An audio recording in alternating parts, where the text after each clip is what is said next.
Toute ma vie, je me suis embarrassé de complications. Aujourd'hui, je simplifie.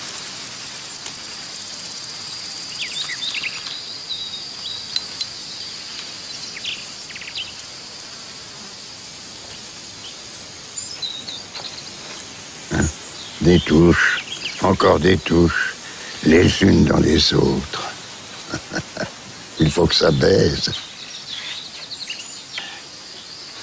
Ce qui doit commander la structure, ce n'est pas le dessin, mais la couleur.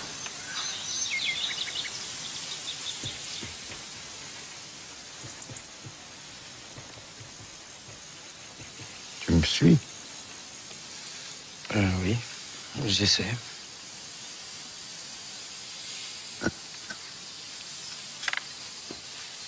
Mon père est un peintre abstrait. Je suis convaincu que les figures qu'il représente, que les fleurs qu'il représente, ne sont que des prétextes. Ce ne sont pas des prétextes pour lui. Il avait besoin de cette espèce d'appui sur la nature pour arriver à l'abstraction. Mais je suis convaincu que, dans le fond de lui-même, et même s'il ne se le formulait pas absolument, et de ça je n'en suis pas sûr, parce que c'était un homme extrêmement intelligent, et je crois qu'il se formulait tout, je crois qu'il se posait toutes les questions, et qu'il apportait toutes les réponses. Eh bien, je suis absolument convaincu que, en réalité, il ne s'agit pas du tout dans son art de représenter telle femme ou tel bouquet, il s'agit de s'aider de telle femme et de tel bouquet, de s'appuyer sur telle femme ou tel bouquet pour arriver à la connaissance de l'absolu. En réalité, mes chers amis, il n'y a qu'une chose qui compte, surtout à notre époque, qui est une époque troublée. Et c'est peut-être pour cela que Renoir est tellement aimé. Il n'y a qu'une chose qui compte, c'est la métaphysique. Le reste, c'est une blague. Il s'agit de savoir quel est le rapport du corps et de l'âme? Quel est le contact? Quelle est la relation de la matière et de la divinité? La leçon de piano 1889. Le thème des jeunes filles jouant du piano fut un des sujets favoris de Renoir.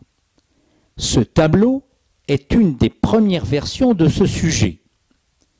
Ici, les individus sont sans importance et ils sont présentés en tant que types généraux. Le visage est un peu individualisé car le sujet principal de la toile, c'est leur activité. Cette peinture de genre évoquant une atmosphère d'harmonie juvénile a des liens avec des artistes français du XVIIIe siècle. La cueillette des fleurs dans la prairie, 1890. À l'époque de ce tableau, Renoir retournait temporairement à l'impressionnisme, mais un impressionnisme personnel.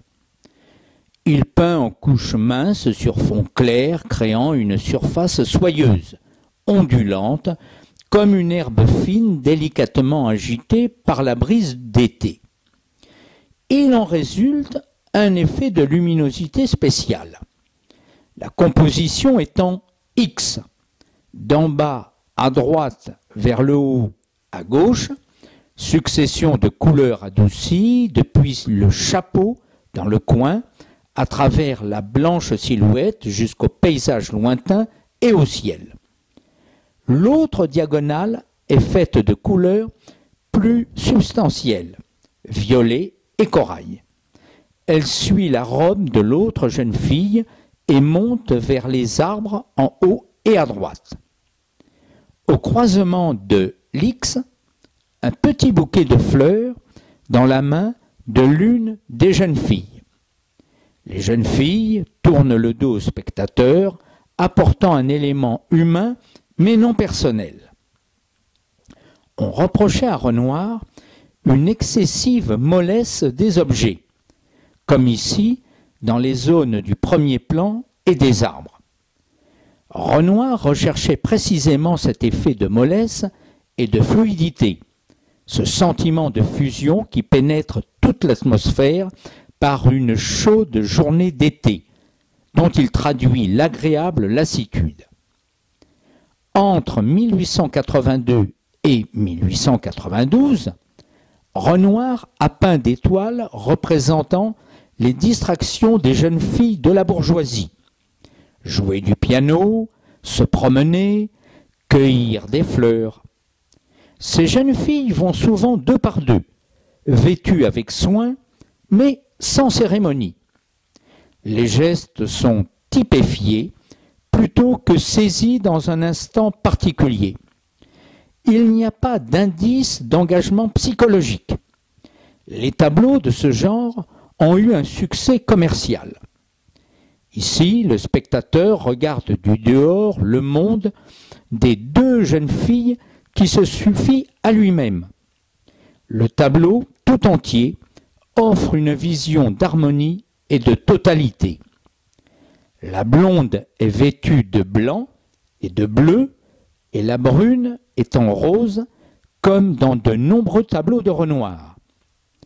Les figures sont unies à leur environnement par la répétition de couleurs semblables dans tout le paysage, avec des nuances plus vigoureuses au premier plan et dans l'arbre principal, et des teintes pastel lumineuses dans les lointains. Dans la prairie, 1890. La jeune fille brune est en rose et la blonde en blanc, avec une ceinture bleue. Renoir a réduit le décor à une simple toile de fond colorée avec des indications tenues des formes de la nature. Les figures sont traitées de profil, mais leur univers est complètement séparé de celui du spectateur. Leur attitude s'entremêle, créant un léger mouvement circulaire au centre du tableau. L'arbre intrigue, car il faudrait qu'il soit très petit pour que ses branches fleuries fussent à la portée de la jeune fille agenouillée. Cet arbre encadre la composition et offre une image de l'abondance de la nature. La juxtaposition des fleurs et des jeunes filles crée une métaphore de la beauté et de l'innocence. Baigneuse 1892. Cette baigneuse marque le rejet par Renoir de la facture linéaire et dure adoptée vers 1885. Exécution douce faite de touches souples qui suivent les formes de la figure. Des nuances de rose et de jaune suggèrent le ton chaud de la peau et le jeu de la lumière qui l'effleure. Les couleurs du paysage répondent aux nuances de la figure. Il n'y a pas de relation spatiale entre le modèle et l'arrière-plan. La figure ne se situe pas dans le même espace que les falaises suggérées derrière elle. C'est une œuvre faite en atelier. L'arrière-plan et sa gamme de couleurs créent une sonorité picturale plutôt qu'ils ne tentent de créer un effet naturel particulier. Pour Renoir, la figure doit être l'objet principal de l'attention du peintre. La tête est détournée et le bras protège en partie le corps du regard du spectateur. La pose suggère la pudeur et l'ignorance complète d'un spectateur. Ce genre de pose s'accorde au type de très jeune fille que Renoir préférait chez ses modèles de ces années-là, cherchant à évoquer l'esprit d'innocence. Après 1900, Renoir peindra des modèles aux formes plus amples qui paraîtront solliciter de manière plus directe le spectateur. Noirmoutier, 1892. En mai 1892, la galerie Durand-Ruel organise une rétrospective de 110 œuvres. À la fin du printemps, il voyage en Espagne. En août et septembre, il séjourne à Pornic où il s'ennuie. Le paysage devient pour moi un supplice. Se planter dehors comme un saltimbanque, je ne le puis plus. Mais je suis allé à Noirmoutier. C'est superbe et tout à fait le midi. Ce paysage représente le bois de la Chaise, une petite forêt en bordure de l'océan. Renoir a achevé sa peinture en atelier, comme il le fait de plus en plus souvent. Par la liberté d'exécution et la délicatesse des coloris, il rappelle les paysages impressionnistes des années 1870. De longues touches de couleur déterminent le tronc et les branches robustes de l'arbre sur la gauche. Des touches rapides de vert et de jaune indiquent le feuillage qui dessine une entrelaque de dentelle sur le ciel. L'ombre bleue et violette projetée par l'arbre épouse les contours du terrain. Au second plan, le blanc d'un voilier accroche le regard. Renoir a dit « Moi, j'aime les tableaux qui me donnent envie de me balader dedans lorsque c'est un paysage. » Des branches qui s'étirent de gauche à droite à travers toute la toile, en croisant d'autres arbres plus éloignés, délimitent un abri accueillant pour les promeneurs. Berthe Morisot et sa fille Julie Manet, 1894. Berthe Morisot, 1841-1895, est la veuve d'Eugène Manet, le frère du peintre, décédé 2 ans avant, en avril 1892, à 58 ans.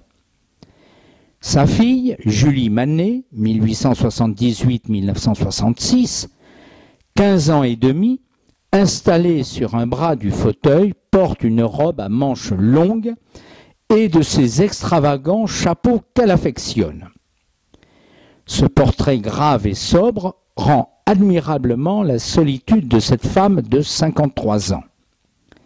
L'air épanoui de Julie atténue la sobriété de l'œuvre, peinte d'une touche uniforme et dans une palette restreinte. Renoir a dit de Berthe Morisot qu'elle avait été une des amitiés les plus solides qu'il ait jamais rencontrées. Mais ils ne sont vraiment proches que dans les 10 dernières années de Berthe.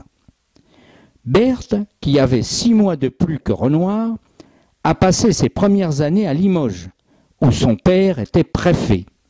Le père de Renoir y était tailleur. Il quitta Limoges en 1845. Elle passe une enfance privilégiée à Passy et devient l'élève de Manet. Elle participe à 7 des 8 expositions impressionnistes. Renoir dira « Dire qu'une autre femme avec tout cela trouverait moyen d'être insupportable ». Berthe et Renoir deviennent amis en janvier 1886. Ce n'est que 5 ans après, été 1891, que Renoir présentera Aline à Berthe et à son époux, soit 1 an après son mariage. Des liens étroits se tissent ensuite entre les 2 familles, qui prennent parfois leurs vacances ensemble. Dans la représentation de Berthe, Renoir se montre d'une scrupuleuse exactitude. Henri de Régnier, habitué du salon Morisot, décrit Julie comme une enfant silencieuse et farouche aux joues naïvement coloriées. Il décrit Berthe comme la svelte et nerveuse femme à cheveux blancs, un peu crispée et délicate, hautaine, avec un rien de militaire et de bref. La représentation de Renoir n'a rien de la déplaisante condescendance de Régnier Berthe Morisot, étant portée le 2 mars 1895 par une affection pulmonaire causée par une grippe transmise par sa fille. Mallarmé devint le tuteur de Julie et Degas et Renoir font partie du conseil de famille. Au cours de l'été qui suit la mort de sa mère, Julie fait presque partie de la famille Renoir. Elle épousera en mai 1900 le peintre Ernest Rouard. Jeune fille aux fleurs, 1895. Renoir traite ici la chair féminine comme un fruit mûr, en nous donnant une illusion de volume. Le fond est artificiel, mais les tons fauves brûlants donnent une chaude nuance à la chevelure de la jeune fille. Gabriel, Jean et une petite fille, 1895. Jean, second fils de Renoir, naquit en septembre 1894. Au début de l'été 1894, Gabrielle, cousine d'Aline, vint vivre avec les Renoir pour aider aux soins du ménage. Elle est restée près de 20 ans chez eux et fut le modèle auquel Renoir a recouru le plus fréquemment. Renoir écrit « Je suis dans ce moment à faire des mous de Jean et je vous assure que ce n'est pas une sinécure, mais c'est si joli et je vous assure que je travaille pour moi, rien que pour moi. » La blouse rouge de Gabrielle se détache sur le mur vert. Les cheveux dorés de la petite fille ressortent sur les bleus légers. Les trois figures s'ajustent dans un demi-cercle. Jean est protégé par Gabrielle. Seule la petite main quitte l'abri de sa présence enveloppante. Le pinceau suggère des formes et des éclats de lumière sans contour rigide. La composition fait écho au tableau de Rubens, Hélène Fourment et ses enfants, que Renoir, dans sa jeunesse, avait copié au Louvre. Femme à la lettre, 1896. Dans la peinture anecdotique du XIXe siècle, une lettre entre des mains féminines était souvent prétexte à l'évocation d'une rêverie sentimentale. Renoir ne peint jamais de femme trop pensive et l'attitude de sa liseuse reste gracieuse, légère, empreinte de l'innocente malice, de la plus instinctive joie de vivre. Trois baigneuses jouant, 1897. Renoir rend hommage au peintre français du XVIIIe siècle. Il admirait la douceur lyrique de Watteau et l'enjouement de Boucher. Les limpides harmonies de couleurs et la houle du mouvement paraissent naître sans effort.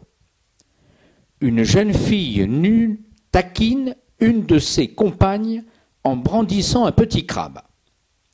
La seconde jeune fille se replie dans une attitude de défense, tandis que les autres se retournent pour regarder le jeu.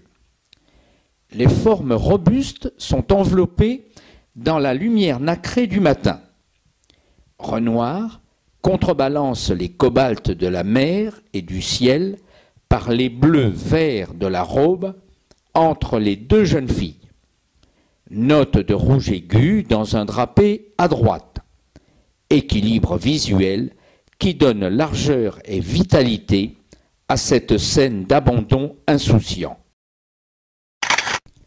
Baigneuse endormie, 1897. Le mouvement du pinceau est large et fluide, doux et unifiant.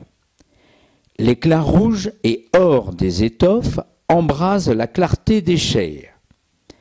Campé dans un intérieur somptueux qui préfigure par ses tons de rouge et doré la palette des dernières années de l'artiste, cette jeune femme s'étire avec la volupté instinctive d'un animal se préparant au repos. Renoir aimait cette sensualité féminine fondamentale sans préméditation. Il tenait à amener son sujet à se fondre dans une futilité d'esprit proche de l'éternité. Il le voulait détendu d'esprit autant que de corps. Cet état de semi-conscience se reflète dans les yeux fermés du modèle. Nu au fauteuil, 1910. Cette image féminine sans visage offre au regard la grâce exquise de l'arc souple de son dos. La toilette, 1900. Les deux personnages et leur forme monumentale dominent la composition. Les courbes de leurs deux corps dessinent un contour élégant sur la verdure qui emplit la toile, tel un rideau de scène et bouche l'horizon. Décor champêtre, loin de l'univers quotidien. Seul un tas de vêtements, surmonté par un chapeau de paille, évoque l'époque contemporaine. L'Arcadie intemporelle va devenir le cadre privilégié de ces nus de ces dernières années.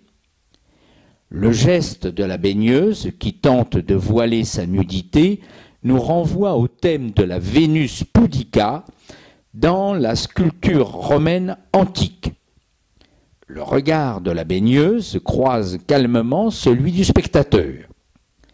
Ces longues mèches magnifiques tombent en cascade, évoquant l'association du nu féminin avec l'eau. La peau blanche et les cheveux roux de la baigneuse contrastent avec le teint vermeil et les cheveux noirs de la servante. Hors du temps et de tout lieu identifiable, les nus aux rondeurs lisses évoquent une Ève ardemment désirée mais irrévocablement absente, avec tout ce qu'elle suppose de beauté, de simplicité et d'innocence. Ce tableau préfigure les nus idéalisés, sculptés par Mayol, et la coiffure de Matisse.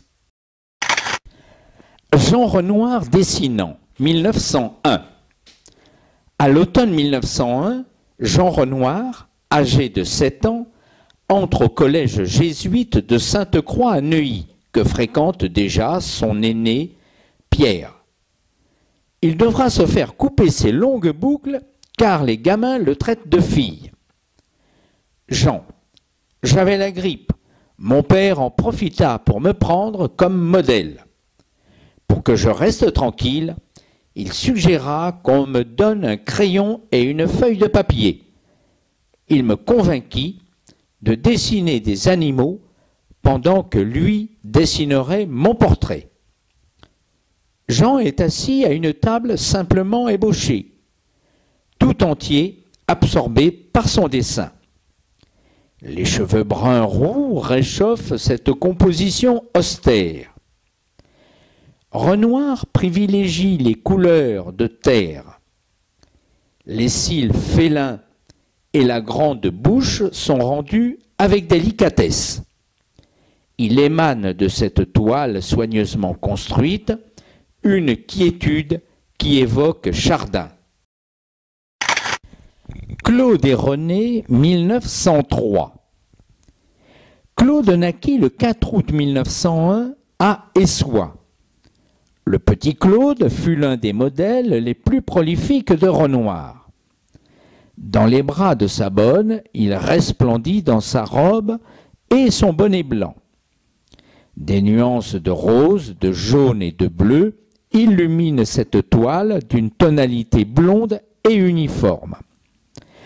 L'or des boucles de Claude se retrouve dans le col de René. Le bleu soutenu des yeux de l'enfant se trouve un écho dans la rayure verticale de la jupe de sa bonne. Le rose des joues des deux modèles apparaît dans le corsage à motif de René. Les blancs de la robe de l'enfant et de la jupe de la nurse sont appliqués d'un pinceau plus gros qui leur confère texture et éclat. La nurse de Claude est Renée Jolivet, la plus mémorable des modèles servantes de Renoir, après Gabrielle, Georgette Pigeot et la boulangère. Elle devint actrice, voyagea beaucoup et habita l'Égypte. Sa mère, sage-femme, accoucha la mère de Claude en 1901. Elle ne demeura pas longtemps au service des Renoir et n'y sera pas vraiment heureuse car Renoir passait de plus en plus de temps dans le Midi et elle avait été contrainte de s'occuper de Claude sous l'œil exigeant d'Aline et sans la diversion apportée par le patron. Elle mourut en octobre 1973 à 88 ans. La technique de ce tableau procède du peintre flamand Rubens, auquel Renoir s'intéressera beaucoup dans les 20 dernières années de sa vie. Un ami a écrit « Jamais il ne semblait avoir éprouvé tant de joie à suivre les jeux du jeune animal humain qui s'éveille, gonflé de lumière et de lait. » Baigneuse assise dans un paysage, Eurydice, 1895. L'atmosphère lyrique baignée d'une fraîcheur printanière atténue la majesté classique de ce nu. Cette fraîcheur est une allusion au réveil et rappelle le mythe d'Eurydice, nymphe des arbres qui épouse Orphée, grand poète et musicien. Cette baigneuse doit son allure plastique au célèbre type du spinario, le tireur d'épines, dont elle reproduit l'attitude. Une jambe repliée, la tête inclinée. Le corps a une sorte de respiration atmosphérique grâce à l'harmonie d'accords chromatiques éclaircis, d'où le terme de nacré. Un coup de brosse unifie les volumes. La touche est diffuse, il s'en dégage un effet figé qui confirme la consistance des corps. Baigneuse, 1903. La figure est d'un modelé simple mais ferme. C'est un des derniers tableaux où Renoir a peint des nus à côté de leurs vêtements modernes, qui sont plus une adjonction de couleurs qu'un signe spécifique de modernité. La baigneuse retient une masse de cheveux de la main gauche.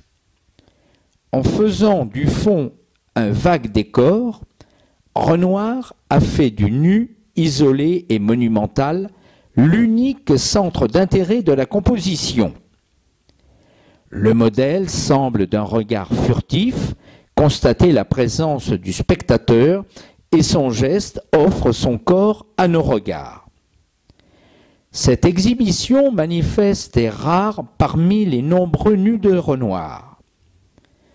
Un critique a écrit « Son type de femme sans aucune cérébralité n'invite pas le regard à se détourner de la chair troublante des seins ou du ventre pour chercher une pensée dans le visage. » La promenade, 1906.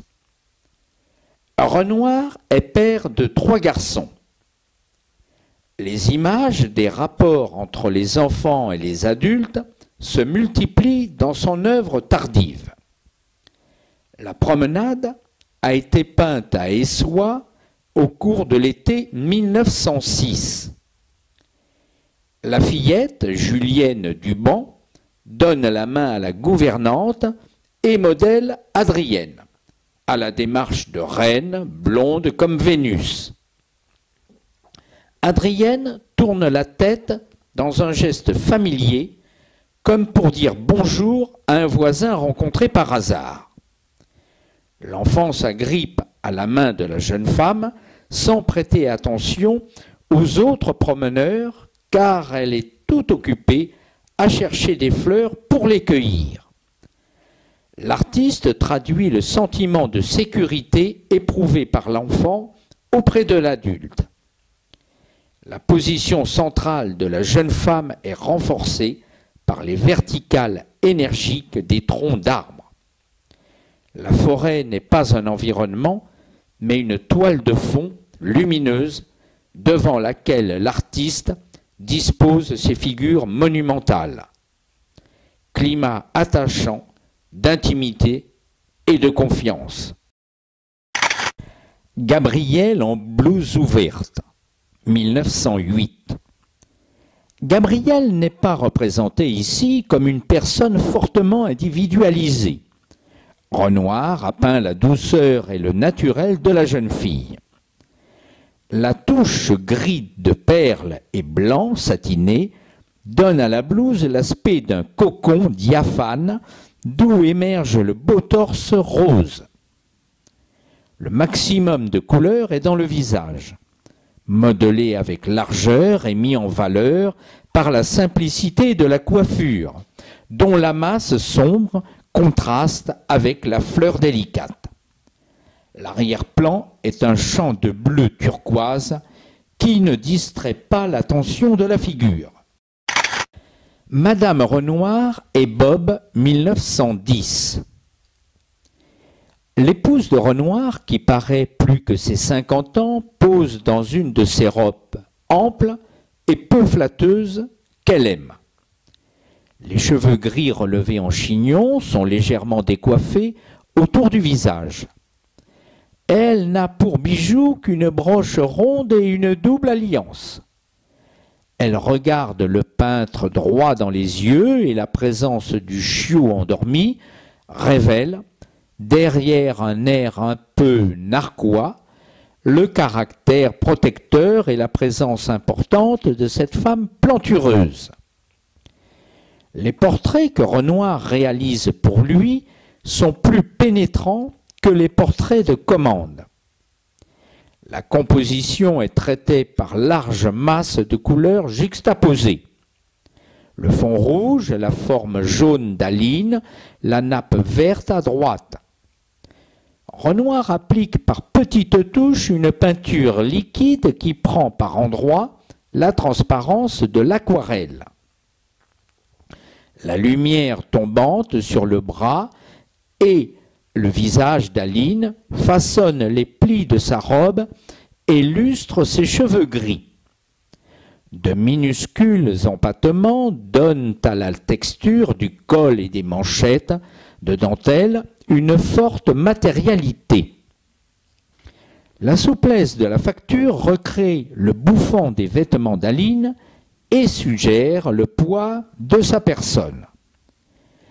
Renoir réussit à évoquer la lassitude et la santé chancelante de sa femme. Aline souffre de bronchite chronique et d'emphysème. Elle vieillira encore plus vite après les débuts de la guerre durant laquelle ses deux fils aînés seront blessés au combat. Diabétique, elle refusera toujours de suivre un régime. Elle mourra d'épuisement à 56 ans, en juin 1915, au retour d'un voyage à Gérardmer, où elle était allée voir son fils Jean à l'hôpital pour empêcher les chirurgiens de lui amputer la jambe. Jean dira « Ma mère apporte beaucoup à mon père, la paix de l'esprit, des enfants qu'il pouvait peindre et un bon prétexte pour ne plus sortir le soir. Elle était déterminée et dévouée sans être servile. Elle excellait au billard et à la pêche à la ligne. Elle avait appris à conduire à Baptistin, le chauffeur de la famille. Elle prenait plaisir à raconter des histoires drôles au dîner.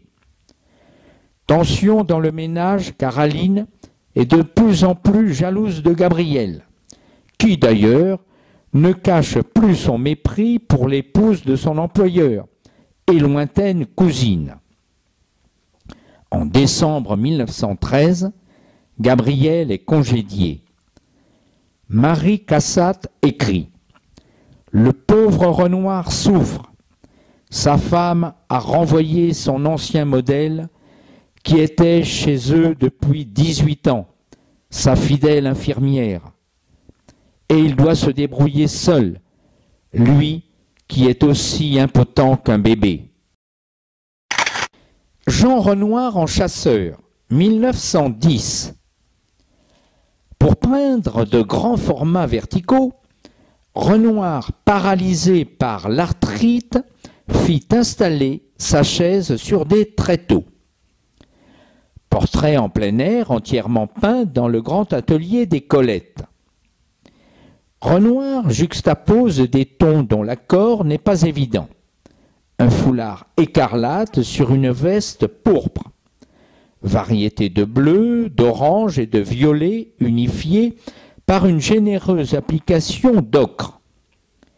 Fond diaphane peint de couleurs délayées. Malgré la solidité de la figure, les costumes et les accessoires sont joyeux et animés. Renoir sculpte le modelé du visage et des mains. Jean, 15 ans, élève du lycée Masséna à Nice, a encore sa frimousse enfantine et pose en veste de chasse. Bob, qui n'est plus un chiot, attend assis à ses pieds. Jean. Nous avions emprunté le fusil à un de nos fermiers. Je n'ai tiré qu'une fois. J'ai tué un oiseau et j'en étais horrifié. Je venais tout juste de recevoir ma première motocyclette et j'étais impatient d'aller me promener. En février 1913, il s'engage pour 3 ans dans le 1er régiment des Dragons. Il sera sous-lieutenant en mars 1915. Renoir aimait le paysage des Colettes. Regardez donc la lumière sous les oliviers. Ça brille comme du diamant. C'est rose, c'est bleu, et le ciel qui joue à travers. C'est à vous rendre fou. Et les montagnes là-bas qui passent avec les nuages. On dirait des fonds de Watteau. Baigneuse s'essuyant la jambe, 1910. Renoir s'est concentré sur la seule figure, remplissant la toile de ses formes et réduisant le fond au minimum. Les couleurs réduites sont dominées par les roses et les blancs de la chair. Le pinceau crée des mouvements ondulants à l'intérieur des formes du personnage. Ces mouvements suggèrent la rondeur et la plénitude de la chair. Les formes opulentes du modèle rappellent la vision de la beauté féminine propre à Titien et à Rubens. L'attention du modèle n'est pas distraite par une présence extérieure. Gabriel aux bijoux, 1910. Somptueux étalage de parures et de fanfreluches. Les parties les plus travaillées de la peau sont encadrées par les rehauts fluides du costume, des bijoux et de la coiffeuse. Le costume de Gabriel est intemporel et suggère la splendeur et l'exotisme dans leur généralité. Le thème de la femme à sa toilette a une longue histoire en peinture. Gabriel a quitté le ménage Renoir, car Madame Renoir, souffrant de son infirmité croissante, était jalouse de la dépendance où se trouvait le peintre par rapport à sa bonne, qui était aussi son modèle. Gabriel a épousé le peintre américain Conrad Slade. Baigneuse assise 1910. La silhouette plantureuse emplit quasiment la surface de la toile. Paysage feuillu mais pratiquement indistinct. Elle ne prête pas la moindre attention à la présence du spectateur. La baigneuse a un visage anonyme. C'est pour Renoir une ode à l'éternel féminin qu'il conçoit tranquille, appétissant et docile. Peinture appliquée librement en couches fines. Quelques notes grises mettent en valeur le rose nacré de la chair. Les coups de pinceau rapides marquent un sursaut de vigueur chez le peintre, affaibli, qui veut oublier le déclin inéluctable de ses forces. Gabriel à la rose, 1911. Les tons chauds de la figure et de la table se détachent sur un fond plus froid. Contraste entre les cheveux bruns et les rehauts de lumière sur le corsage et la peau. Facture rigoureuse du corsage et des roses. Sur le visage, les rehauts blancs sont posés en alternance. Les rouges chauds des joues et des lèvres font écho à ceux des roses et du plateau de la table. Renoir. Je veux qu'un rouge soit sonore pour résonner comme une cloche. Si ça n'y est pas, je rajoute des rouges et d'autres couleurs jusqu'à l'obtenir. Je ne suis pas plus intelligent que ça. Il cherchait à obtenir les effets les plus riches par les moyens les plus simples. Renoir associait les roses à la beauté physique des femmes. Dans les 10 dernières années de sa vie, sa joie de peindre n'est tempérée par aucune trace d'effort ou de doute.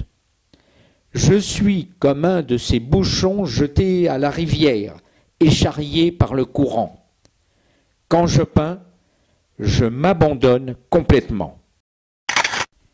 Portrait d'Adèle Besson, 1918. À la fin de sa vie, Renoir pouvait désormais compter sur un grand cercle d'admirateurs et mécènes d'art. Parmi eux se trouvaient Adèle et Georges Besson. Ce portrait d'Adèle fut réalisé à Cagnes le matin du 21 janvier 1918, entre 9h et midi. Georges Besson a fait une relation particulièrement intéressante de la manière dont cette unique séance de pose s'est déroulée. Renoir commence à peindre. Il tient son pinceau comme un porte-plume, trace l'ovale du visage. De 2 taches roses, il indique la place des yeux. D'un jus qui fait des coulées brunes, il frotte un fond, revient au visage, lave le pinceau, utilisant toujours le même, l'essuie gauchement en l'appuyant sur un chiffon.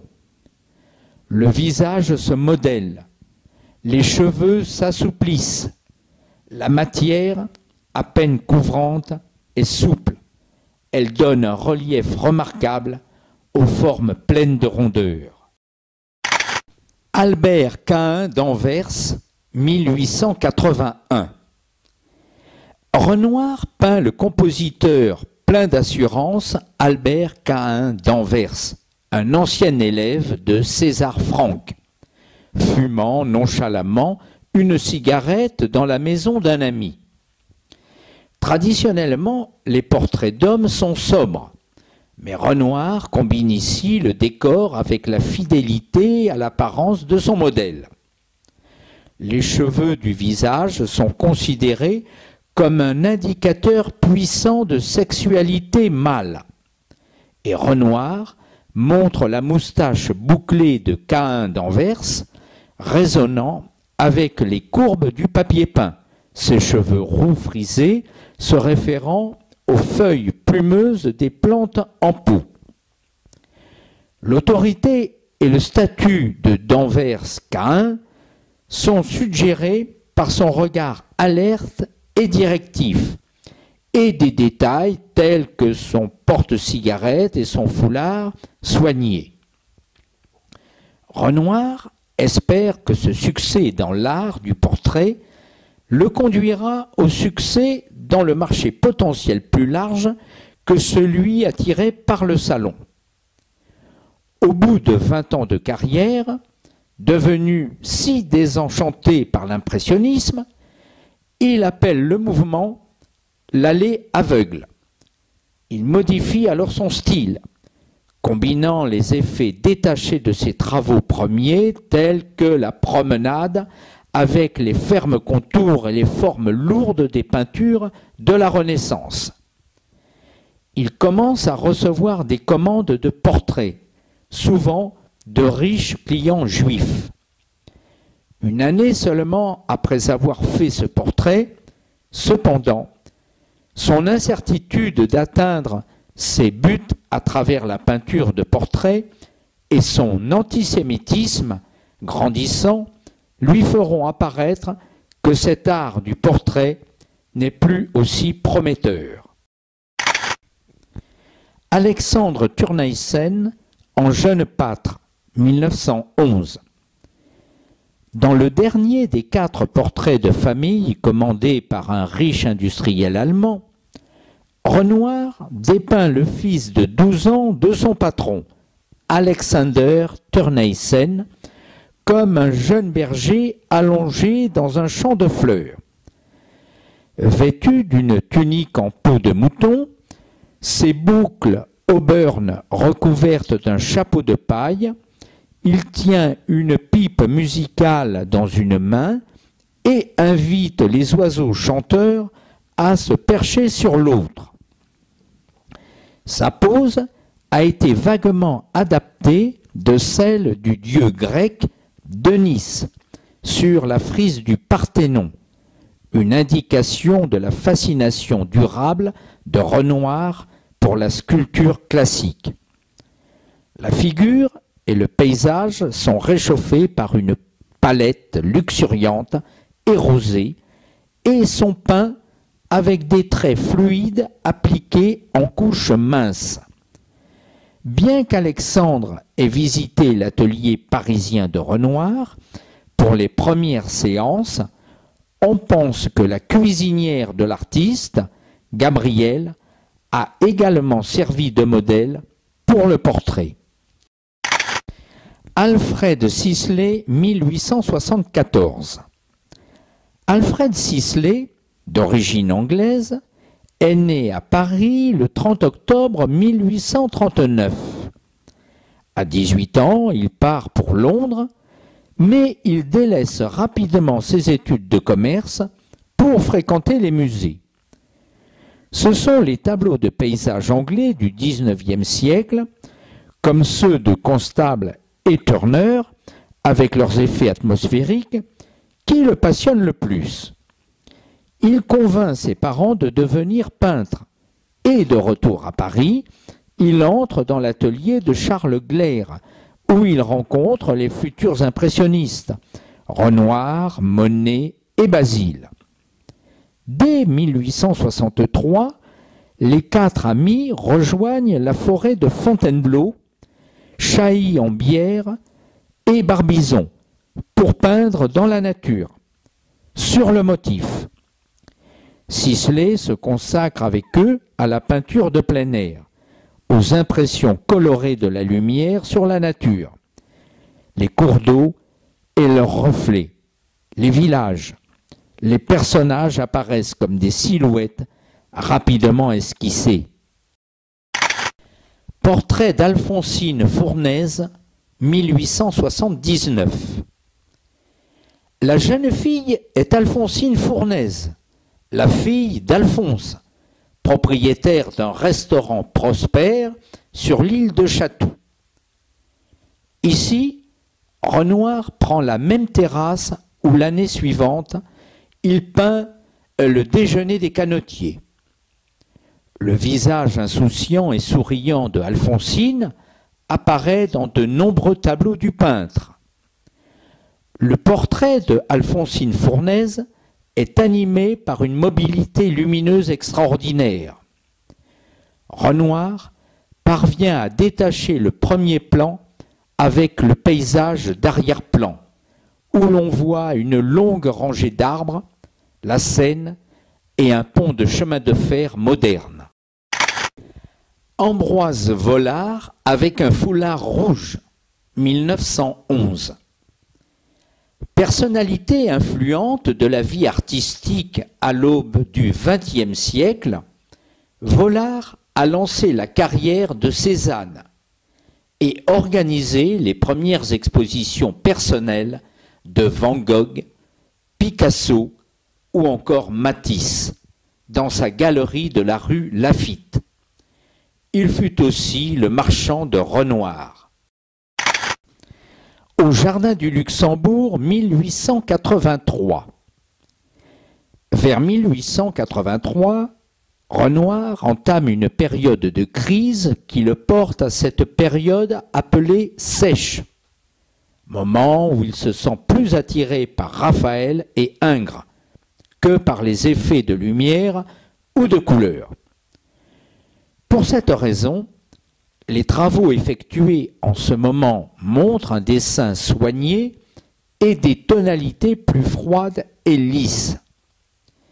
Curieusement, le maître perd son penchant à représenter des scènes de la vie quotidienne, à l'exception de quelques images familiales comme celle-ci.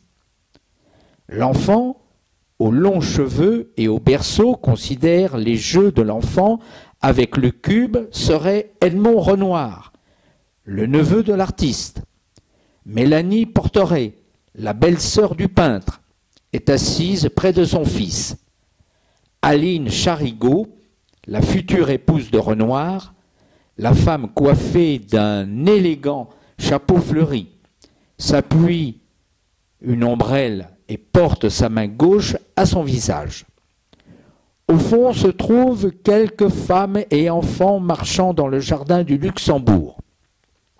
Bien que la scène de la composition soit le jardin des Tuileries, entouré dans une atmosphère d'influence impressionniste claire, puisque l'évolution au nouveau style se produit de manière progressive. Peut-être le plus significatif est l'utilisation des tonalités plus oranges, bien que leur application soit encore dense et compacte. B. de Moulin-Huette, Guernesey, 1883.